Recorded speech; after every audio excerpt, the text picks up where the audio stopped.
अरे सारस, मैं इतना अच्छा गाना गा रहा हूँ, तुम तो कुछ बोल ही नहीं रहे। कम से कम मेरी तारीफ ही कर दो, कैसा गाता हूँ मैं। हाँ हाँ, बहुत प्यारी आवाज है तुम्हारी, बहुत अच्छा गाते हो। सारस और गधे की दोस्ती। सारस का दोस्त गधा। एक जंगल में लकी नाम का एक सारस रहता था। उसकी एक बुरी आदत थी कि वो हर बात पर बहुत जल्दी चिढ़ जाया करता था। एक दिन वो सभी जानवरों के साथ छुपन छुपाई खेल रहा था। बंदर ने अपनी आंखों पर हाथ रखा और 10 तक गिनने लगा। हाथी, हिरन, वुडपेकर और भालू सभी कहीं न कहीं छिप गए। सारस भी कुछ झाड़ियों के पीछे जा छुपा। 8, 9, 10, अब मैं आया। ऐसा कहकर बंदर इधर उधर नजरें घुमाने लगा। क्योंकि सारस की गर्दन बहुत लंबी थी, उसको सारस सबसे पहले नजर आ गया। वो चुपके से उसके पीछे गया और चिल्लाया, टप्पा! याहू! मैंने लकी सारस को सबसे पहले ढूंढा। अब यही है अगली बारी में सिपाही बनेगा।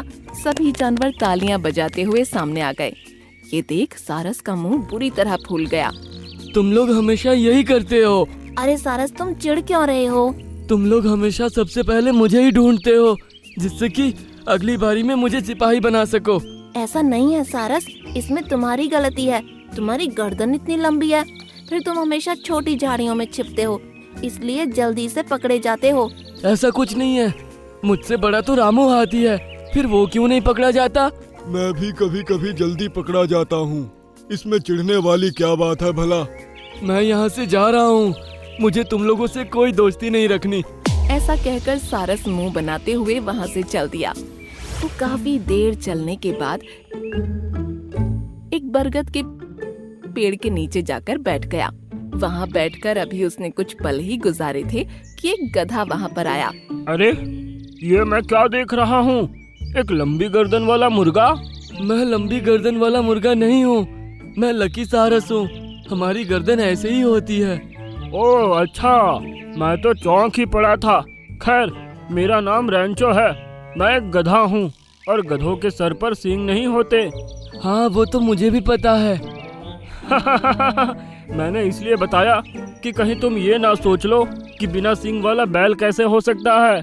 उसकी ये बात सुनकर सारस हंस पड़ा और बोला, तुम तो बहुत मजाक किया हो, मुझे तुम्हारे जैसे ही दोस्त की तलाश थी। सच में? मैं भी बिल्कुल अकेला हूँ, मुझे भी तुमसे दोस्ती करके बहुत अच्छा लगेगा। उन दोनों में पक्की दोस्ती हो गई और दोनों ने मिलकर खूब बातें की। अब सारस अपने पुराने दोस्तों को भूल गया और सारा वक्त उसी के साथ गुजारने लगा। एक रात गधा आसमान में चांद तारे देखकर ढेंचू ढेंचू करने लगा। उसका गाना सारस के कानों को फाड़ रहा था, लेकिन जो कि वो उसका इकलौता दोस्त था तो उसने कुछ नहीं कहा। अरे सारस, मैं इतना अच्छा गाना गा रहा हूँ, तुम तो कुछ बोल ही नहीं रहे। कम से कम मेरी तारीफ ही कर दो, कैसा गाता हूँ मैं। हाँ हाँ, बहुत प्यारी आवाज है तुम्हारी, बहुत अच्छा गाते हो। उसके मुंह से खुद की तारीफ सुनकर गधा और भी जोर से ढेंचू ढेंचू करने लगा और ना चाहते हुए भी सारस उसकी तारीफ करता रहा। अब रोजाना रात का यही रूटीन हो गया था। गधा रोजाना रात को ऐसे ही ढेंचू ढेंचू करता और सारस को उसका बेसुरा गाना सुनना पड़ता। अब सारस को अपने पुराने दोस्तों की याद आने लगी थी, लेकिन फिर भी उसकी उनके पास वापस जाने की हिम्मत नहीं हो रही थी। एक रात ऐसे ही दोनों तालाब के किनारे झाड़ियों के पास बैठे थे। अरे वाह, चांद कितना अच्छा उग रहा है। इतने खूबसूरत चांद को देखकर मेरा मन गाने को हो रहा है। तभी उनको कुछ हलचल होती सुनाई दी।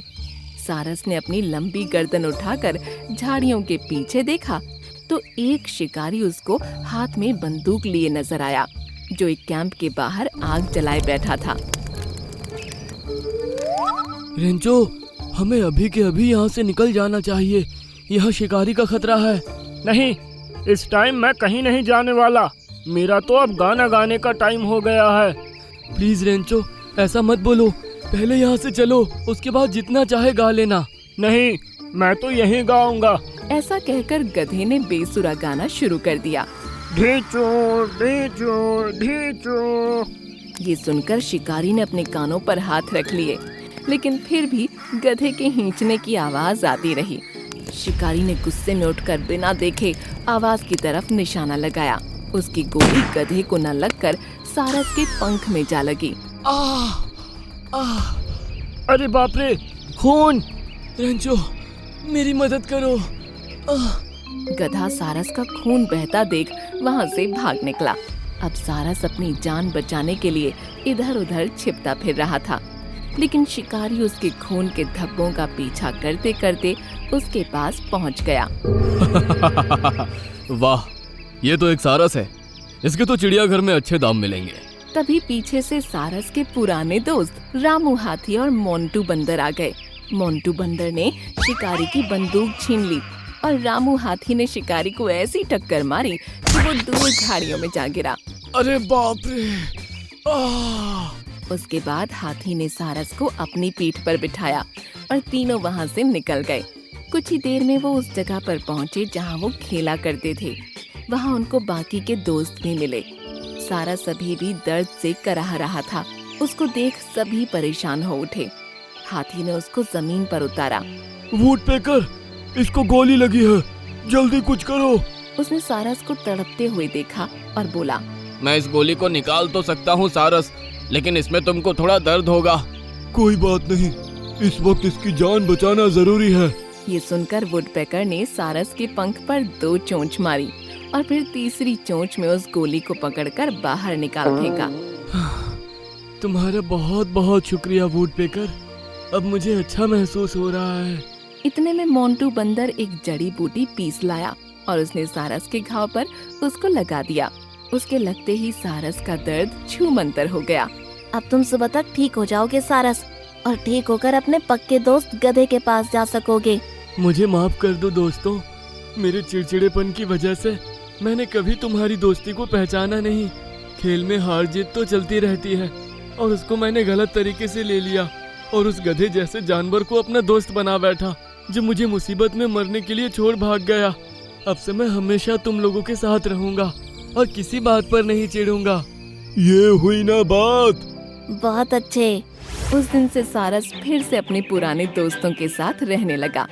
उसका घाव ठीक हो गया और अब उसकी जिंदगी पहले से भी ज्यादा हसीन हो गई। आज भी जब भी उसको गधे के ढेंचू ढेंचू करने की बात याद आती है तो वो ठहाका लगाकर हंस पड़ता है। यहाँ पर इतनी बारिश हुई है और जंगल में कितना पानी भर गया है। आप लोगों को इसकी जरा भी चिंता नहीं है? ब्लू लैंड जंगल में सभी सारस तालाब के किनारे बैठे बातें कर रहे थे। तभी उनको सामने से एक सारस आते हुए नजर आया। हमारे जंगल में नया सारस। हेलो दोस्तों, कैसे हो? हम तो अच्छे हैं भाई, तुम कैसे हो? मैं भी ठीक हूँ। ब्लू लैंड में तुमको पहली बार देखा है। कहाँ से आए हो? मैं पर्पल लैंड से आया हूँ। ओह अच्छा, लेकिन तुम पैरों से चलते हुए क्यों आए हो? उड़कर भी तो आ सकते थे ना। काश उड़कर आ सकता, लेकिन ये देखो दोस्तों। ऐसा कहकर उसने अपने एक पंख की तरफ इशारा किया जो कि टूटा हुआ नजर आ रहा था। अरे यार, तुम तो एक पंख से अपाहिज हो। हाँ, यही वजह थी कि मेरे जंगल में कोई मुझसे बात नहीं करता था, इसलिए मैं इस जंगल में आया हूँ। ओह अच्छा, लेकिन इस जंगल में ऐसा कुछ नहीं है। हम यहाँ किसी के साथ भेदभाव नहीं करते। आज से हम सब तुम्हारे दोस्त हैं। आप सभी का बहुत बहुत शुक्रिया। उस दिन से सारस वहीं रहने लगा। सभी उससे बड़े अच्छे से बात करते थे। सारस जब भी सैर को जाते उस बीच वो दूसरे जानवरों के साथ अपना वक्त गुजारता था। एक दिन मौसम बिगड़ गया और बारिश आ गई। सभी जानवरों ने जैसे तैसे अपने आप को बचाया। जब बारिश रुकी और मौसम ठीक हो गया तो जंगल में काफी सारा पानी भर गया।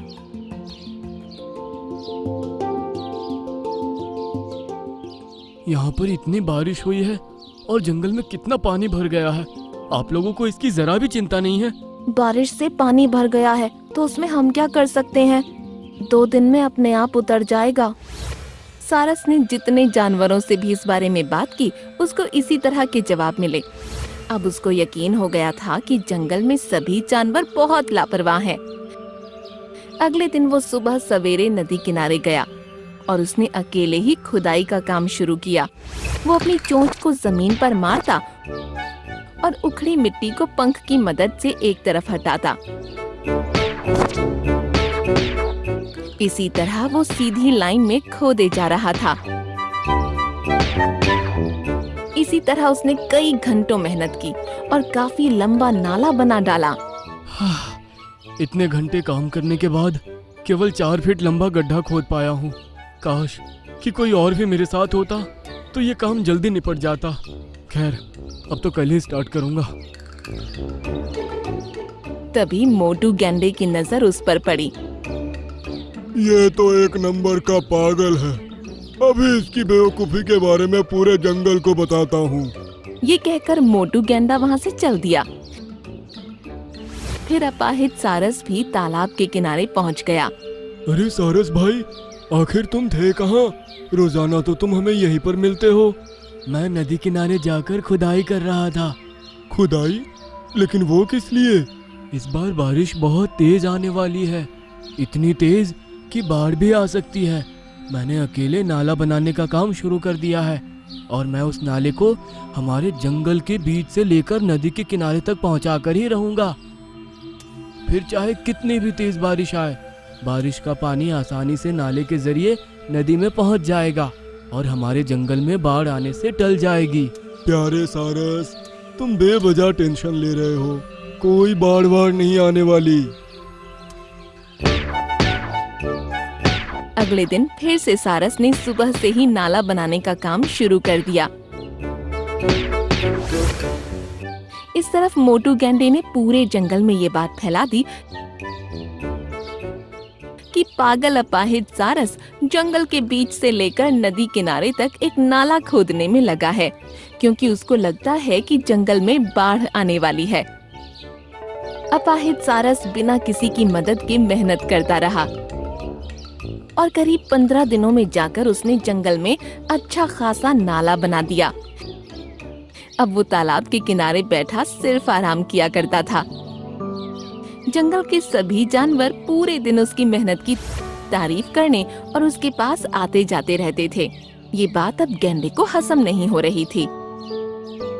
ये तो बेवजह जंगल का हीरो बन बैठा। अब कुछ ऐसा करूँगा कि इसकी मेहनत धरी की धरी रह जाएगी। हाँ, ऐसा सोचकर वो वहाँ से चला गया। अगले दिन सुबह से ही बारिश शुरू हो गई थी। अभी सारसों का झुंड भी सैर को नहीं निकला था, लेकिन सभी जानवर अब बेफिक्र थे कि इस बार पानी नहीं भरने वाला। लेकिन जब उन्होंने देखा कि इस बार पानी पहले से भी ज्यादा तेज रफ्तार से बढ़ रहा है, तो वो सभी मिलकर अपाहिज सारस के पास गए। सारस, तुमने तो बारिश के पानी को निकालने के लिए नाला बनाया था ना, लेकिन इस बार तो पानी और ज्यादा तेजी से भर रहा है। ऐसा कैसे हो सकता है? मैंने तो एकदम अच्छे से नाला बनाया था। पानी भरने का तो सवाल ही नहीं उठता। तभी बारिश और तेज हुई और जंगल में बाढ़ आनी शुरू हो गई। गैंडे की गुफा बहुत ऊंचाई पर थी, लेकिन अब पानी उसकी गुफा के अंदर तक भर गया था और गुफा का आधा मुंह पानी में डूब चुका था। सभी जानवर अब अपाहिज सारस के पास जाकर एक बड़े टीले पर जमा हो गए। पानी बहुत तेजी से बढ़ता हुआ नजर आ रहा था। सिर्फ एक हाथी ही था जिसकी गर्दन तक पानी आया था और वो पानी में चल पा रहा था। उसके पीछे पीछे मोटू गैंडा भी वहाँ पहुँच गया। सब मेरी गलती है, सबकी सब मेरी गलती है। क्या हुआ मोटू गैंडे, इसमें तुम्हारी क्या गलती है? मैं सारस को मिलने वाली शाबाशी से जल रहा था, इसलिए मैंने इसके नाले का मुंह एक पेड़ को गिराकर बंद कर दिया। मुझे लगा था हर बार की तरह इस बार भी पानी सिर्फ 2 दिन के लिए भरेगा, लेकिन इस बार तो ऐसी बारिश आई कि मेरी गुफा तक डूब गई। तुमने जलन में आकर पूरे जंगल को बर्बाद कर दिया। इससे तुमको आखिर क्या मिला, बताओ जरा। मुझे माफ कर दो सारस भाई, और रामू हाथी, प्लीज मेरे साथ चलो, उस पेड़ को हटाने में मेरी मदद करो। अब सभी जानवर उसी टीले पर जमा हो गए और मोटू गैंडा रामू हाथी के साथ वहां से चला गया। उन्होंने देखा कि नाला जिन दो पेड़ों के बीच से निकल रहा था, वहीं पर एक पेड़ गिरा हुआ था। चलो रामू हाथी, अब इस पेड़ को हटाने में मेरी मदद करो। रामू हाथी और गैंडे ने मिलकर उस पेड़ को जैसे ही हटाया, पानी का तेज बहाव नाले से होता हुआ नदी से जा मिला। कुछ ही देर में जंगल का सारा पानी नदी में उतर गया और सभी जानवर ये देखकर खुश हो गए। रामू हाथी और मोटू गैंडा फिर से वहीं पहुंचे। मोटू गैंडा अपनी गुफा को खुली देख बहुत खुश हुआ। सभी जानवर सारस के पास जमा हुए और उसके अनुमान की सभी ने तारीफ की। मुझे माफ कर दो सारस भाई, अब से मैं किसी से जलन नहीं रखूंगा। तुम नहीं होते तो आज हमारा जंगल नष्ट हो जाता। कोई बात नहीं गेंडे भाई। उसके बाद सभी जानवर जंगल की सफाई में लग गए।